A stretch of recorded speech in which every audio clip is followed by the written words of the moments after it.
अब जो स्कीम का जो ऑब्जेक्टिव्स है, अब इसमें मेन ऑब्जेक्टिव्स ये है कि जो भी हमारे एमएसएमईज है या जो आने वाले एमएसएमईज है उनको हम स्ट्रेंथ कैसे करें, उनको हम प्रमोट कैसे करें, उनके जो इश्यूज है उनको सॉल्व कैसे किया जाए।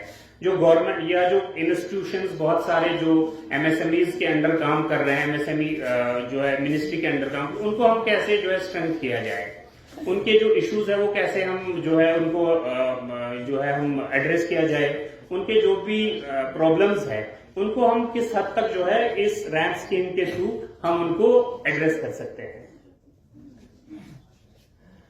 थोड़ा सा ओवरव्यू ये है कि हमने जब स्टार्ट किया था जेएनके में नवंबर 2023 में हमने जो है स्टार्ट किया था। उसके बाद हम डिफरेंट डिस्ट्रिक्ट्स में गए और वहां स्टेक होल्डर कंसल्टेशन की, बहुत सारे इंडस्ट्रियल एसोसिएशन से मिले, कुपवारा भी आए और यहाँ भी हमने वर्कशॉप किया।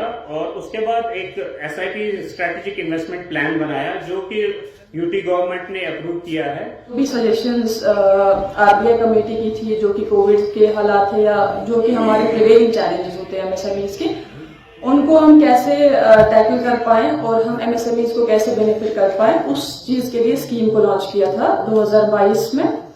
और ये कहा गया था कि स्कीम जो है 5 साल के लिए चलेगी। तो ये स्कीम जो एग्जीक्यूट हो रही है ऑल ओवर इंडिया, हर स्टेट में इसको industries and commerce department execute कर रहा है। I am Tasin from District Industry Center Kupwara. I am Industrial Promotion Officer there. So actually the program was organized by DIC today at Town Hall Kupwara in collaboration with Grant Thornton regarding implementation of RAMP in Kupwara district. RAMP is actually a program funded by World Bank in coordination with MSME for raising and accelerating performance of MSMEs. तो basically इसमें आज हमने क्या किया, इसमें जो registration procedure चल रहा है अभी उद्यम के अंडर, उसमें अभी रजिस्ट्रेशन प्रोसेस को स्पीड अप करने के लिए हमने आज यहाँ पे एक तो जो लाइन डिपार्टमेंट्स है उनको इनवाइट किया था, अलॉन्ग विथ जो हमारे इंडस्ट्रियल एसोसिएशंस के प्रेसिडेंट्स हैं और बाकी जो हमारे प्रोमिनेंट यूनिट होल्डर्स हैं, और हमने पब्लिक से भी कुछ जो मतलब प्रोमिनेंट यहाँ पे एंटरप्रेन्योर्स हैं उनको हमने इनवाइट किया था। तो the programme has been successful, अच्छी पार्टिसिपेशन रही यहाँ पे। बेसिकली इस प्रोग्राम में हम अभी जो हमारा प्राइमरी अभी ऑब्जेक्टिव रैंप में अभी चल रहा है डिस्ट्रिक्ट में, that is speed up of registrations. जो सारे यहाँ पे बिजनेस सेटअप्स हैं उनको हम रैंप के अंडर जो उद्यम के अंडर रजिस्टर कर रहे हैं। तो इसमें हमारा अभी फील्ड में भी ब्लॉक वाइज हमारा प्रोग्राम चल रहा है, तो इट विल रिस्टार्ट नाउ। तो इसमें हम यूनिट टू यूनिट जा रहे हैं और यूनिट्स को हम उद्यम के अंडर रजिस्टर कर रहे हैं और ब्लॉक टू ब्लॉक भी इसमें जो है हम डेटा के हिसाब से इनको रजिस्टर कर रहे हैं।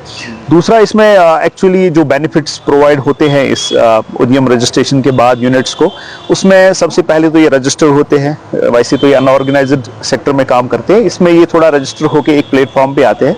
दूसरा इनको बेनिफिट मिलता है एक्सेस टू क्रेडिट, जो इनको फाइनेंशियल जो इनको ईज आउट होता है एक्सेस टू बैंक्स, वो उद्यम के थ्रू इनको होता है। तीसरा बेनिफिट इसमें इनको मिलता है जो मार्केट लिंकेज इनको मिलती हैं, क्योंकि इसमें बड़ी सारी, मैंने आपको कहा वर्ल्ड बैंक इसको इम्प्लीमेंट कर रहा है, तो इसमें इनको जो मार्केट लिंकेजेस हैं वो प्रोवाइड हो पाती है थ्रू उद्यम। और इसमें इनको कैपेसिटी बिल्डिंग के प्रोग्राम्स भी होते हैं, लाइक जो इनका स्टाफ है या एंटरप्रेन्योर्स खुद है उनको कैपेसिटी बिल्डिंग भी उद्यम जो रजिस्टर्ड यूनिट्स हैं उनको उसमें भी हेल्प होती है। एक्चुअली हमारे पास डीआईसी में अभी जो माइक्रो यूनिट्स के लिए स्कीम चल रही है वो Prime Minister's employment generation programme है। उसमें ये कोई भी एंटरप्रेन्योर हो जो माइक्रो लेवल का प्रोजेक्ट इनिशिएट करना चाहता है, they can apply under PMEGP. तो पीएमईजीपी में उनको एक तो फाइनेंस की फैसिलिटी मिलती है, सब्सिडाइज्ड फाइनेंस होता है, और सब्सिडी इंसेंटिव जितने भी पीएमईजीपी में एप्लीकेबल है वो इनको मिलते हैं। तो उसके बाद जो रजिस्ट्रेशन प्रोसीजर है, रजिस्ट्रेशन मींस की एक्सेस फाइनेंस तो एक बार ही मिलता है, लेकिन रजिस्ट्रेशन जब होती है तो बाकी जो फ्यूचर के मतलब इंसेंटिव्स गवर्नमेंट प्रोवाइड करती है वो रजिस्टर्ड यूनिट होल्डर्स को भी कोई मिलते हैं। तो हम इस अभी रैंप में सारे जो हमारे एग्जिस्टिंग यूनिट्स हैं उनको भी एनरोल कर रहे हैं उद्यम में, और जो हमारे नए चाहे पीएमईजीपी के थ्रू यूनिट्स हैं या सेल्फ फाइनेंस्ड यूनिट्स हैं, सबको हम एनरोल कर रहे हैं अभी उद्यम के थ्रू।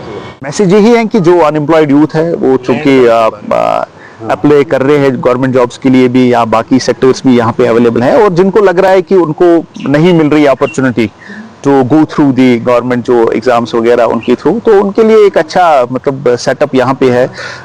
इंडस्ट्रीज के थ्रू जितने भी यूनिट्स यहाँ पे एस्टेब्लिश हुए हैं, चाहे DIC के थ्रू हो या बाकी जो अलाइड डिपार्टमेंट्स हैं थ्रू हो, तो बड़ी सारी सक्सेसफुल स्टोरीज हमने देखी है। एंटरप्रेन्योरशिप एक ऐसा फील्ड है जिसमें आप न सिर्फ अपने लिए जॉब क्रिएट करते हो, बल्कि बाकी जो आपके एम्प्लॉयज वगैरह रहते हैं उनके लिए भी आप जॉब क्रिएट करते हैं। जी, आज जो प्रोग्राम हमने यहाँ पे किया वो रैम्प के बारे में था, rising acceleration of MSMEs in district Kupwara.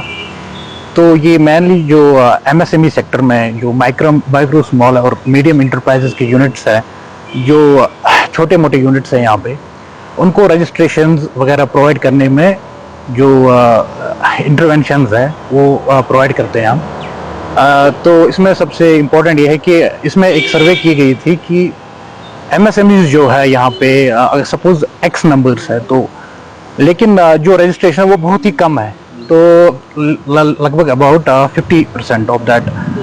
तो उसमें ये अब हमने एक ड्राइव चलाई थी पिछले लास्ट 10 डेज में।